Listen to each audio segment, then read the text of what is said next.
नमस्कार, मैं कमलेश कबीर आपका एक बार फिर स्वागत करता हूं इस नए एपिसोड में। आज के इस एपिसोड में हम बात करेंगे अरविंद केजरीवाल की। और कहावत आपको पता ही है, विनाश काले विपरीत बुद्धि। अब केजरीवाल की अगर हम स्थिति को समझते हैं और जितना हम लोगों ने देखा है अरविंद केजरीवाल को राजनीति करते हुए, तो अब अरविंद केजरीवाल को समझना जो है वो जितना मुश्किल था। अब मैं मुश्किल वर्ड इसलिए कह रहा हूं, अरविंद केजरीवाल को राजनीतिक पार्टियां समझ नहीं पाई। मैं उस मुश्किल की बात कर रहा हूं। अब अरविंद केजरीवाल की राजनीति को समझना उतना ही आसान होता चला जा रहा है। और अरविंद केजरीवाल, क्योंकि जब व्यक्ति का विनाश आता है या वो जब अहंकार में डूब जाता है, तो उसके बाद वो जो गलतियां करता है, वो गलतियां हमेशा उस स्थिति में आ जाती है जिस स्थिति में एक कहावत होती है कि अपने ही पैरों पे कुल्हाड़ी मारना।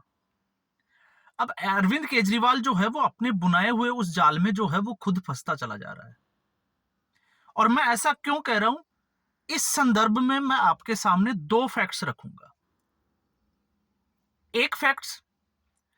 अरविंद केजरीवाल ने एक मीटिंग बुलाई और उस मीटिंग में जो भी आम आदमी पार्टी के नेता और कार्यकर्ता थे उनसे जब फीडबैक लिया गया और पूछा गया, तो एक बात जो है वो निकल कर आई। और वो बात निकल के आई कि अरविंद केजरीवाल और आम आदमी पार्टी जिस तरीके से काम नहीं होने का जो ठीकरा है वो भारतीय जनता पार्टी और केंद्र सरकार के माथे पे जो मढ़ रही है, उसका नुकसान आम आदमी पार्टी को हो रहा है। तो इसलिए अरविंद केजरीवाल ने ये बड़ा खेल खेला 2020 के बाद में, क्योंकि अरविंद केजरीवाल को पता था खजाना बिल्कुल खाली है। और जब खजाने की बात करते हैं तो मैं आपको एक थोड़ा सा हिंट जरूर दे देता हूं। मैं उस पर एक फुल प्रूफ जो है फैक्ट्स के साथ एक वीडियो लेकर आऊंगा। पंजाब की स्थिति इस वक्त अरविंद केजरीवाल कहें, चाहे भगवंत मान कहें, चाहे आम आदमी पार्टी ने क्या कर दी है, कितना कर्जा बढ़ गया है और पंजाब सरकार का जो खजाना है वो अब कितना बचा है, उसके ऊपर पूरी एक रिपोर्ट जो है वो मैं लेकर आऊंगा, फैक्ट्स के साथ रखूंगा। तब आपको समझ में आएगा कि आम आदमी पार्टी की सरकार में, जहां दोनों राज्यों की हम बात कर लें, चाहे दिल्ली की बात कर लें जो कि अर्धपूर्ण राज्य है, केंद्र शासित प्रदेश भी है, या पंजाब की बात कर लें, तो ऐसी स्थिति में जब फीडबैक में यह निकल के आया कि जो केंद्र सरकार के माथे जो दोष मढ़ा जा रहा है उसका नुकसान आम आदमी पार्टी को ग्राउंड पे हो रहा है। और यह बात मैं नहीं कह रहा, यह बात जो है वो आम आदमी पार्टी के नेता और कार्यकर्ता जो है वो अरविंद केजरीवाल से ही कह रहे हैं। अब आप इसको थोड़ा सा समझ लीजिएगा। मैंने पहले इसमें थोड़ा सा जो है वो जिक्र भी किया था, 2-4 दिन पहले मैंने इस मुद्दे को थोड़ा सा हाईलाइट किया था, लेकिन मैं मुद्दा अलग था इसलिए इस पे ज्यादा मैंने जो है वो बात नहीं की। मामला क्या है, दिल्ली में स्थिति यह बन गई है कि लोगों से जब यह पूछा जाता है कि अब की बार, तो लोगों को यह कहना है कि जब अरविंद केजरीवाल ये कहता है कि भारतीय जनता पार्टी और केंद्र की सरकार उसको काम करने ही नहीं दे रही, तो अब 2024 में केंद्र में जो है वो भारतीय जनता पार्टी की सरकार है और 2029 तक जो है वो भारतीय जनता पार्टी की सरकार रहेगी। और दिल्ली विधानसभा चुनाव और लोकसभा चुनाव के बीच में जो फर्क है समय का, वो 6 से 7 महीने, 8 महीने का फर्क है। तो ऐसी स्थिति में अगर 8 महीने का फर्क आप निकाल दीजिए, तो अब आप देखिए लोकसभा का अगला चुनाव जो है वो 2029 में होगा और फिर उसके बाद में फरवरी 2030 में जो है वो चुनाव आ जाएगा विधानसभा दिल्ली का। तो ऐसी स्थिति में 5 साल अगर अरविंद केजरीवाल को वोट दे दिया तो अरविंद केजरीवाल को केंद्र सरकार फिर काम नहीं करने देगी। इसलिए इससे अच्छा है, इससे बचने के लिए क्यों नहीं भारतीय जनता पार्टी की डबल इंजन की सरकार बनाई जाए, ताकि कोई राजनेता ये नहीं कहे कि केंद्र में सरकार बीजेपी की है और वो काम करने से रोक रही है, और बीजेपी की सरकार होगी तो फिर उसकी जो है वो जवाबदेही तय हो जाएगी और उसके बाद में भारतीय जनता पार्टी को काम करना ही पड़ेगा। तो स्थिति देखिए, आप समझिए, जो दिल्ली की जनता में अपनी नाकामियों को छिपाने के लिए अरविंद केजरीवाल एक बहाना बना रहे थे, अब वो उसके जो है वो गले का मफलर बनता जा रहा है। मफलर आप समझ गए होंगे मैं क्यों कह रहा हूं। दूसरा, ये तो हुई उस मीटिंग की बात, और दूसरा जो है वो अब जो निकल के आ रहा है, इसमें मैं आपको ना कांग्रेस पार्टी की तरफ लेके जा रहा हूं ना भारतीय जनता पार्टी की तरफ लेके जा रहा हूं। दूसरा, अरविंद केजरीवाल ने जिस तरीके की राजनीति शुरू की है, और ये राजनीति वैसे अगर आप देखोगे तो ये बड़ी खतरनाक है, ये कोई बहुत अच्छी राजनीति नहीं है। लेकिन इस राजनीति की जरूरत क्यों पड़ी? इस राजनीति की जरूरत पड़ी एक जिसको कहते हैं ना नैरेटिव का गेम खेलने की। इसलिए अरविंद केजरीवाल ने ये कह तो दिया कि हरियाणा की सरकार पानी में जहर मिलाकर छोड़ रही है। मामला तूल पकड़ा और अब स्थिति ये हो गई है कि अरविंद केजरीवाल उसमें खुद ही फंसते जा रहे हैं। कल मैंने इसके लिए जो है वो फैक्ट्स भी रखे थे। चुनाव आयोग को अरविंद केजरीवाल ने जवाब भी दिया है और 14 पेज का जवाब दिया है, जिसको अगर आप पढ़ोगे, गूगल पे आपको जो है वो सर्च करोगे तो शायद वो मिल भी जाएगा। जब आप उसको पढ़ोगे, स्टडी करोगे तो आपको लगेगा कि ये पूरा जो है वो वकीलों की एक टीम के द्वारा स्क्रिप्टेड है। और जब मैं ऐसा कह रहा हूं तो अरविंद केजरीवाल ने उस पूरे जवाब में सीधे तौर से कोई जवाब नहीं दिया, इसलिए इलेक्शन कमीशन ने फिर जो है वो अरविंद केजरीवाल से 5 सवाल किए हैं। और 5 सवाल ये किए हैं कि अरविंद केजरीवाल ने दावा किया था कि हरियाणा की सरकार ने जहर मिलाया है, तो वो जहर जो है वो किस प्रकार का है। दूसरा, जो जहर पाया गया उसका टेस्ट कहां हुआ, उसके सबूत और तथ्य जो है वो रखें। तीसरा, अरविंद केजरीवाल ने यह कहा था कि उनके इंजीनियरों की जो टीम थी उसने जो है वो पकड़ लिया, वरना दिल्ली में जो है वो हिरोशिमा और नागासाकी जैसा नरसंहार हो जाता। तो आखिर वो इंजीनियर कौन थे? और फिर जो हरियाणा की सरकार ने पानी जो है जिसमें जहर मिलाया था, और केजरीवाल ने यह दावा किया कि उनके इंजीनियर ने दिल्ली में उस पानी को आने से रोक दिया, तो वो पानी कहां रोका और वो पानी गया कहां? तो अरविंद केजरीवाल मुसीबत में तो फंस गए, और इस बार जो है वो मुझे लग रहा है कि बहुत बड़ी मुसीबत अरविंद केजरीवाल ने मोल ले ली। क्योंकि राजनीति में बेसिक जो है वो आप एक दूसरे के ऊपर आरोप और प्रत्यारोप लगाते हैं, लेकिन इस तरीके का आरोप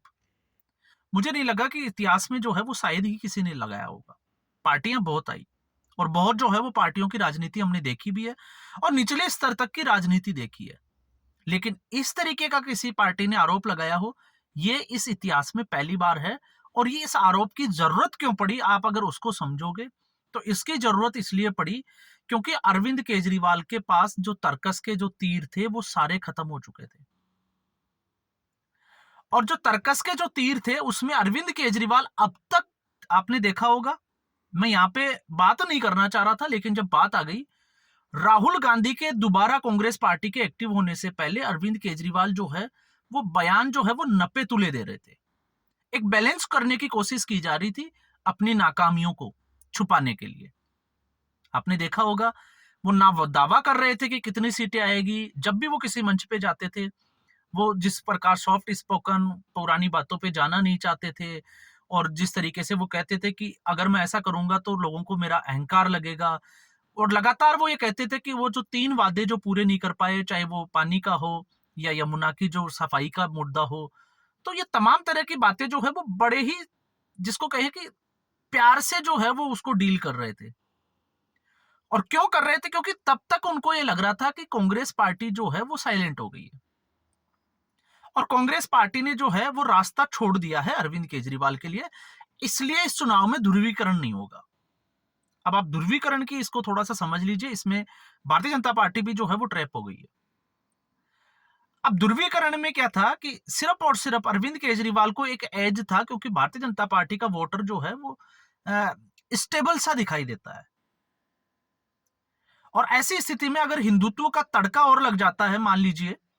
तो भारतीय जनता पार्टी का वोटर जो है या वोट परसेंट जो है वो कम होता हुआ नजर नहीं आता, बढ़ता हुआ नजर आता है। तो ऐसी स्थिति में अरविंद केजरीवाल को यह डर था कि कहीं मुस्लिम वोट जो है वो उसके हाथ से निकलकर कांग्रेस पार्टी की तरफ ना चले जाए। और कांग्रेस पार्टी ने जिस तरीके से पिछले 10 दिन में, कल की मैं अगर बात को छोड़ दूं तो उससे पहले अगर 10 दिन का आप उसको देखोगे, 10 से 12 दिन कांग्रेस पार्टी की रणनीति, तो आपको लगेगा कि आज जैसे अरविंद केजरीवाल के लिए सरेंडर कर दिया हो, रास्ता छोड़ दिया हो। अब कल जैसे ही आपने देखा, परसों से, सॉरी मैं कल भी गलत बोल रहा हूं, परसों से जैसे ही कांग्रेस पार्टी और राहुल गांधी एक्टिव हुए, और उसके बाद की आप अरविंद केजरीवाल की भाषा देखिए। अरविंद केजरीवाल की स्थिति जो है वो एक अलग ढंग की हो गई है। अब वो हड़बड़ाहट में जो है वो जो भी मुंह में आ रहे हैं वो जो है वो बयान देते चले जा रहे हैं। तो इससे अब अरविंद केजरीवाल को ये लग गया, क्योंकि अरविंद केजरीवाल को, अब मैं फिर आता हूं, क्योंकि मैं हमेशा कहता हूं कि ओपिनियन पोल से, और अगर हम राजनीति की बात करते हैं, चुनावों पे चर्चा करते हैं, तो लास्ट के 5 दिन बड़े इंपॉर्टेंट होते हैं। अब वो स्थिति जो है वो आ रही है कि चुनाव जो है वो किस तरफ जा रहा है, वो दिखाई दे रहा है। हालांकि लोग जो है वो जल्दबाजी में अपनी वो जिसको कहते हैं कि व्यूज बढ़ाने के लिए आप कुछ भी कह दीजिए, टीआरपी बढ़ाने के लिए कुछ भी कहिए, उसके लिए जो है वो एक भविष्यवाणी करते हैं, एक आकलन रखते हैं अपना, और फिर डेली जो है, मैं आप देखिए 12 दिन से जब कांग्रेस पार्टी खामोश थी तब भी मैंने इस पे कोई बात नहीं की थी, और अब भी मैं अभी इसमें जो है वो 2 दिन तक मैं इस पे कोई बात नहीं करने वाला हूं। लेकिन मैं एक चीज जो है वो आप लोगों को, क्योंकि आप लोगों को भी उस चीज से बचना चाहिए, और वो चीज ये है कि 12 दिन में कांग्रेस पार्टी जब चुनाव में नहीं थी, अब वो वापस आ गई, और 5 दिन पहले जब वो वापस आती है तो आप देखिए अचानक से चुनाव का नैरेटिव जो है वो बदलना शुरू हो जाता है। तो आप ऐसी स्थिति में आकलन कैसे कर सकते हैं?